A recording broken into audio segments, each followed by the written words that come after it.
ಶ್ರೀ ಹರಿವಾಯ ಗುರುಭ್ಯೋ ನಮಃ. ಓಂ ವಂದೇ ವಿಷ್ಣುಂ ನಮಾಮಿ ಶ್ರಿಯಮಥ ಚ ಭುವಂ ಬ್ರಹ್ಮವಾಯೂ ಚ ವಂದೇ ಗಾಯತ್ರೀಂ ಭಾರತೀಂ ತಾಮಪಿ ಗರುಡಮನಂತಂ ಭಜೆ ರುದ್ರದೇವಂ ದೇವೀಂ ವಂದೇ ಸುಪರ್ಣೀಮಹಿಪತಿದಯಿತಾಂ ವಾರುಣೀಮಪ್ಯುಮಾಂ ತಾಂ ಇಂದ್ರಾದೀನ್ ಕಾಮಮುಖ್ಯಾನಪಿ ಸಕಲಸುರಾನ್ ತದ್ಗುರೂನ್ ಮದ್ಗುರೂಂಶ್ಚ ಅಭ್ರಮಂ ಭಂಗರಹಿತಂ ಅಜಡಂ ವಿಮಲಂ ಸದಾ ಆನಂದತೀರ್ಥಮತುಲಂ ಭಜೆ ತಾಪತ್ರಯಾಪಹಂ. ಪೂಜ್ಯಾಯ ರಾಘವೇಂದ್ರಾಯ ಸತ್ಯಧರ್ಮರತಾಯ ಚ ಭಜತಾಂ ಕಲ್ಪವೃಕ್ಷಾಯ ನಮತಾಂ ಕಾಮಧೇನವೇ. ಪೃಥ್ವೀಮಂಡಲಮಧ್ಯಸ್ಥಾಃ ಪೂರ್ಣಬೋಧಮತಾನುಗಾಃ ವೈಷ್ಣವಾಃ ವಿಷ್ಣುಹೃದಯಾಃ ತಾನ್ ನಮಸ್ಯೇ ಗುರೂನ್ ಮಮ. ಆಪಾದಮೌಳಿಪರ್ಯಂತಂ ಗುರೂಣಾಮಾಕೃತಿಂ ಸ್ಮರೇತ್ ತೇನ ವಿಘ್ನಾಃ ಪ್ರಣಶ್ಯಂತಿ ಸಿದ್ಧ್ಯಂತಿ ಚ ಮನೋರಥಾಃ. ಶ್ರೀ ವಿದ್ಯಾಸಾಗರ ಮಾಧವತೀರ್ಥಗುರುಭ್ಯೋ ನಮಃ. ಹರಿ ಓಂ. ಲೌಕಿಕ ವೈದಿಕ ಭೇದ ಭಿನ್ನ ವರ್ಣಾತ್ಮಕ ಧ್ವನ್ಯಾತ್ಮಕ ಅಶೇಷ ಶಬ್ದಾರ್ಥ ಋಗಾದಿ ಸರ್ವವೇದಾರ್ಥ ವಿಷ್ಣು ಮಂತ್ರಾರ್ಥ ಪುರುಷ ಸೂಕ್ತಾರ್ಥ ಗಾಯತ್ರ್ಯರ್ಥ ವಾಸುದೇವ ದ್ವಾದಶಾಕ್ಷರ ಮಂತ್ರಾಂತರ್ಗತ ಆದ್ಯ ಅಷ್ಟಾಕ್ಷರಾರ್ಥ ಶ್ರೀಮನ್ನಾರಾಯಣ ಅಷ್ಟಾಕ್ಷರ ಮಂತ್ರಾರ್ಥ ವಾಸುದೇವ ದ್ವಾದಶಾಕ್ಷರ ಮಂತ್ರಾಂತರ್ಗತ ಅಂತ್ಯ ಚತುರಕ್ಷರಾರ್ಥ ವ್ಯಾಹೃತ್ಯರ್ಥ ಮಾತೃಕಾ ಮಂತ್ರಾರ್ಥ ಪ್ರಣವೋಪಾಸಕಾನಾಂ ಪಾಪಾವಿದ್ಧ ದೈತ್ಯಪೂಗಾವಿದ್ಧ ಶ್ರೀ ವಿಷ್ಣು ಭಕ್ತ್ಯಾದ್ಯನಂತ ಗುಣಪರಿಪೂರ್ಣ ರಮಾವ್ಯತಿರಿಕ್ತ ಪೂರ್ವ ಪ್ರಸಿದ್ಧ ವ್ಯತಿರಿಕ್ತ ಅನಂತವೇದ ಪ್ರತಿಪಾದ್ಯ ಮುಖ್ಯತಮ ಅನಂತ ಜೀವ ನಿಯಾಮಕ ಅನಂತರೂಪ ಭಗವತ್ ಕಾರ್ಯ ಸಾಧಕ ಪರಮದಯಾಲು ಕ್ಷಮಾಸಮುದ್ರ ಭಕ್ತವತ್ಸಲ ಭಕ್ತಾಪರಾಧ ಸಹಿಷ್ಣು ಶ್ರೀ ಮುಖ್ಯ ಪ್ರಾಣಾವತಾರ ಭೂತಾನಾಂ ಅಜ್ಞ ಜ್ಞಾನಾರ್ಥಿ ಜ್ಞಾನಯೋಗ್ಯ ಭಗವತ್ಕೃಪಾಪಾತ್ರಭೂತ ಸಲ್ಲೋಕ ಕೃಪಾಲು ಶ್ರೀ ಬ್ರಹ್ಮರುದ್ರಾದ್ಯರ್ಥಿತ ಭಗವದಾಜ್ಞಾಂ ಶಿರಸಿ ಪರಮಾದರೇಣ ಅನರ್ಘ್ಯ ಶಿರೋರತ್ನವತ್ ನಿಧಾಯ ತಥಾ ಅಶೇಷ ದೇವತಾ ಪ್ರಾರ್ಥನಾಂ ಹಾರವತ್ ಹೃದಿ ನಿಧಾಯ ಸರ್ವಸ್ವಕೀಯ ಸಜ್ಜನಾನುಗ್ರಹೇಚ್ಛಯ ಕರ್ಮಭುವಿ ಅವತೀರ್ಣಾನಾಂ.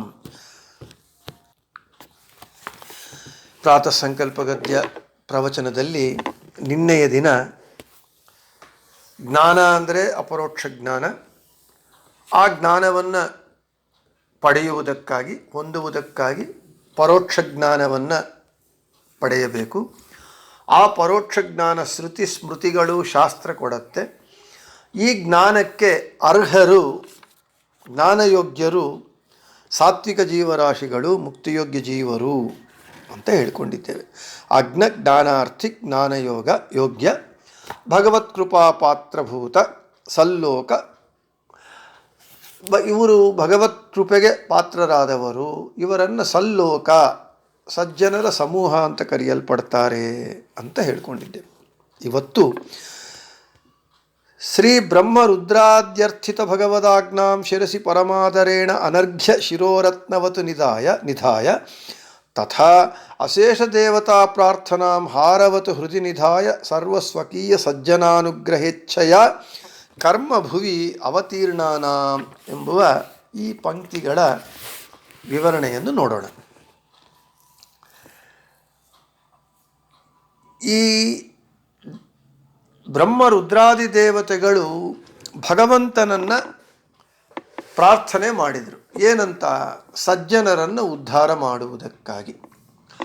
ರುದ್ರಾದಿ ದೇವತೆಗಳು ವಾಯುದೇವರನ್ನು ಪ್ರಾರ್ಥನೆ ಮಾಡಿದರು ಸಜ್ಜನರನ್ನು ಉದ್ಧಾರ ಮಾಡುವುದಕ್ಕಾಗಿ.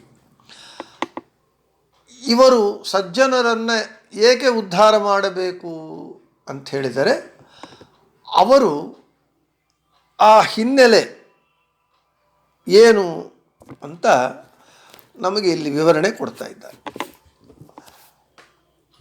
ರಾಯರು ಇದರನ್ನೇ ಹೇಳ್ತಾ ಸುಮಧ್ವ ವಿಜಯದಲ್ಲಿ ಏನು ಹೇಳಲ್ಪಟ್ಟಿದೋ ಅದೇ ವಿಷಯವನ್ನು ಈ ಸಣ್ಣ ಪಂಕ್ತಿಗಳಲ್ಲಿ ಭಗವದಾಜ್ಞಾಂ ಶ್ರೀ ಬ್ರಹ್ಮರುದ್ರಾದ್ಯರ್ಥಿತ ಭಗವದಾಜ್ಞಾಂ ಶಿರಸಿ ನಿಧಾಯ ಶಿರಸಿ ಪರಮ ಅನರ್ಘ್ಯ ಶಿರೋರತ್ನವತು ಶಿರಸಿ ಅಂಥೇಳಿ ಹೇಳ್ತಾ ಶಿರೋರತ್ನವತು ನಿಧಾಯ ತಥಾ ಅಶೇಷ ದೇವತಾ ಪ್ರಾರ್ಥನಾಂ ಹಾರವತು ಹೃದಯ ನಿಧಾಯ ಎಂಬ ಈ ವಿಷಯವೆಲ್ಲ ಸುಮಧ್ವ ವಿಜಯದಲ್ಲಿ ಹೇಳಲ್ಪಟ್ಟಿದೆ. ಅದೇ ವಿಷಯವನ್ನು ಸಂಕ್ಷಿಪ್ತವಾಗಿ ರಾಯರು ಇಲ್ಲಿ ನಮಗೆ ಹೇಳ್ತಾ ಇದ್ದಾರೆ. ಅದೇ ವಿಷಯವನ್ನು ಇವತ್ತು ನಾವು ವಿವರಣೆ ನೋಡೋಣ. ದುರ್ಮತಗಳು ಪ್ರಸಾರವಾಯಿತು, ಪ್ರಚಾರವಾಯಿತು. ಈ ದುರ್ಮತಗಳ ಪ್ರಚಾರದಿಂದ ಅಜ್ಞಾನ ರೂಪವಾದಂತಹ ಅಂಧಕಾರವು ಎಲ್ಲ ಕಡೆ ವ್ಯಾಪ್ತಿಯಾಯಿತು. ಅಜ್ಞಾನವನ್ನು ಅಂಧಕಾರಕ್ಕೆ ಹೋಲಿಸುತ್ತಾರೆ. ಬೆಳಕು, ಜ್ಯೋತಿ, ದೀಪವನ್ನು ಜ್ಞಾನಕ್ಕೆ ಹೋಲಿಸುತ್ತಾರೆ. ಈ ಅಜ್ಞಾನ ಎಂಬ ಅಂಧಕಾರ ಸರ್ವತ್ರ ವ್ಯಾಪ್ತಿಯಾಯಿತು. ತತ್ವಜ್ಞಾನವನ್ನು ಬಯಸುವಂತಹ ತತ್ವಜ್ಞಾನಾರ್ಥಿಗಳಾದ ಸಜ್ಜನರು ವ್ಯಾಕುಲ ಚಿತ್ತರಾದರು. ಯಾಕೆ? ಅಜ್ಞಾನ ಅಂಧಕಾರದಲ್ಲಿ ಜ್ಞಾನ ಮರೆಯಾಯಿತು. ಜ್ಞಾನ ಸಜ್ಜನರಿಗೆ ಕಾಣ್ತಾ ಇಲ್ಲ. ತತ್ವಜ್ಞಾನವನ್ನು ಬೋಧಿಸುವಂತಹ ಗುರುಗಳು ಯಾರೂ ಇಲ್ಲ. ಹೀಗಿರುವಾಗ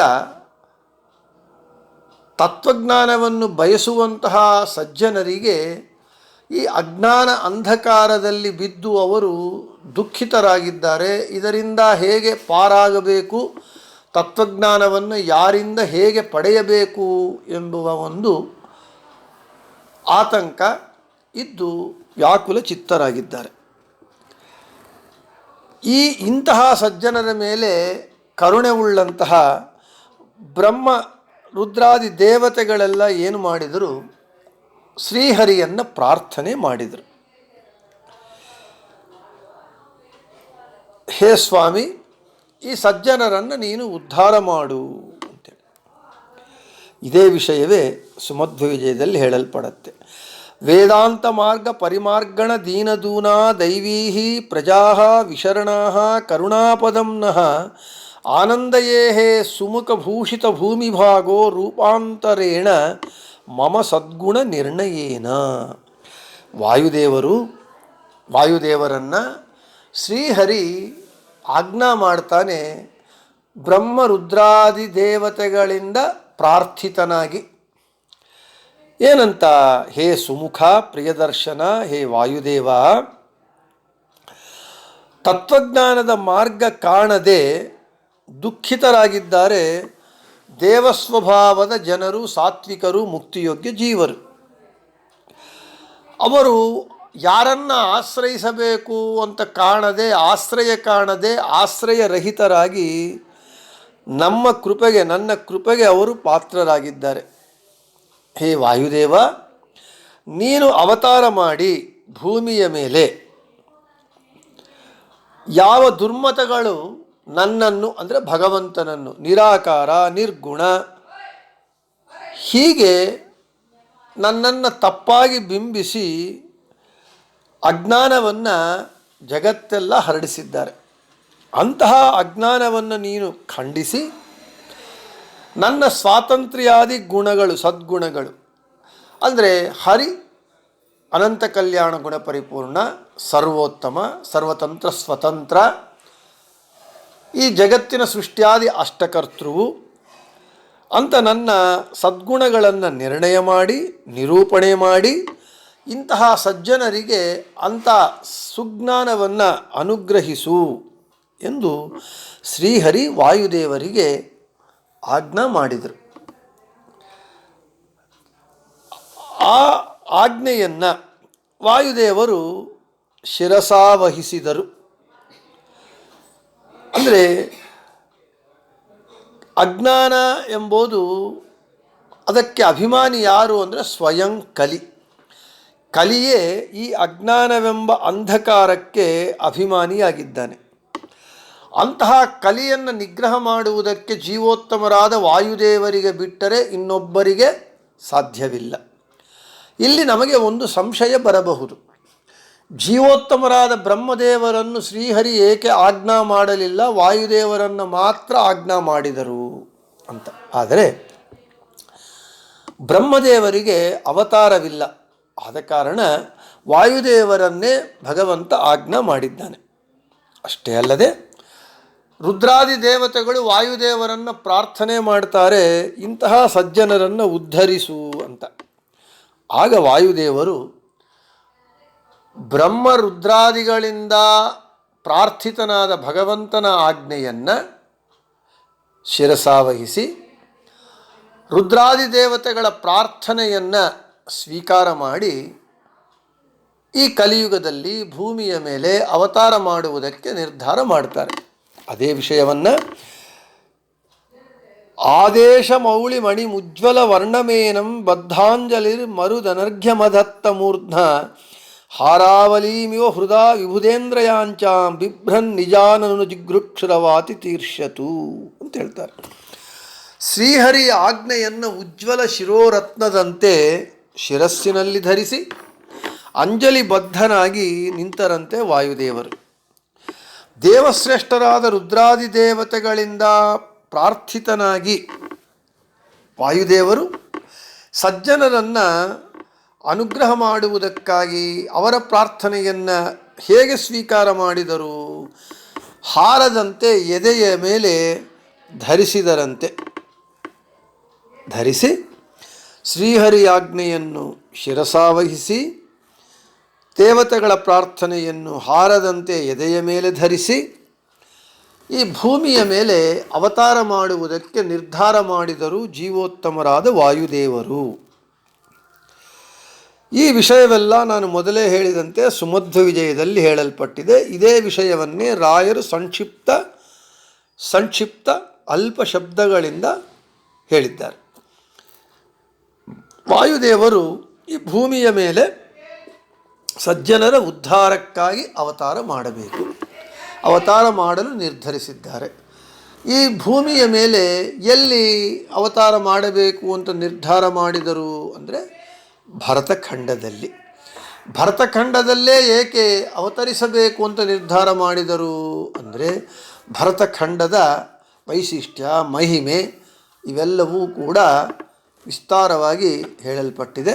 ಆ ವಿಷಯಗಳನ್ನೆಲ್ಲ ನಾಳೆಯ ನಮ್ಮ ಪ್ರವಚನದಲ್ಲಿ ಹೇಳೋಣ ಅಂತ ಹೇಳ್ತಾ ಶ್ರೀಕೃಷ್ಣಾರ್ಪಣಮಸ್ತು, ಮಧ್ವೇಶಾರ್ಪಣಮಸ್ತು. ಎಲ್ಲರಿಗೂ ಶುಭಮಸ್ತು.